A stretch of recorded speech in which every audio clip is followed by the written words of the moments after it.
یک شو در لیبیا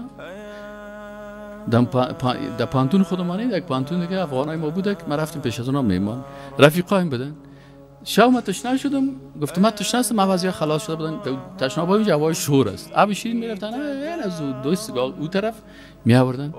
ما گفتم من تشنه شدیم، و رفیقایم بودن، گفتم بخیر تشنه شدید تو عالمه 11 بشم کی بر تو او میره؟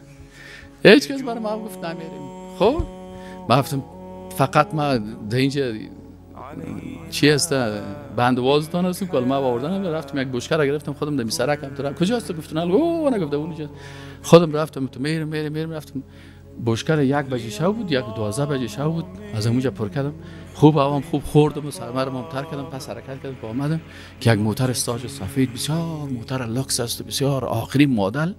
من دیگه فکر کردم شاید موتر پلیس است که مرا میگه 12 بجه شب چی میگی تو کجا میگردی بشکه است در این ملک مردم. دیدم که یک بچه جوان خوشقواره بأوصاف نحول وبالضنا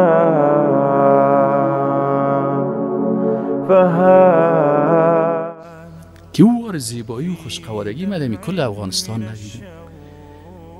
دروازه را باز کرد، سلام علیکم. گفتم و علیکم السلام و رحمت الله. اخی؟ بله برادر من. و میگم اخی برادر من وين تمشي؟ ما گفتم ما انا امشي للجامعه دی پانتون میرم. او نبود ما گرفته بیرم. تفضل بشینم محترمه که برسانم بدم. ما گفتم که یک قدم راست دی یک اسکا ما چی میشه که من موتر تو برم؟ شکرا گفتم من تو قدم زدم میرم خوش دارم.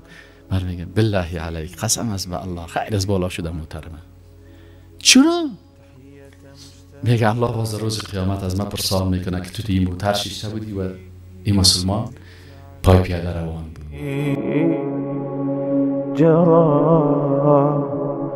ذكر من أهوى فزاد.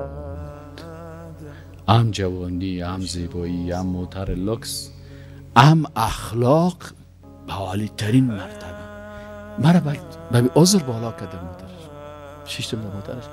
دان دروازه رسید گفتم میشه پانتون رسید؟ گفت نه نمیشه پانتون دروازه شواز است همین تا لیلیش. نه گفت کدام آپارتمان هستی تا همونجا متر نرسانم نمیرسه. بان که میدین من الله مرا ملامت نکنه در روز قیامت. يجود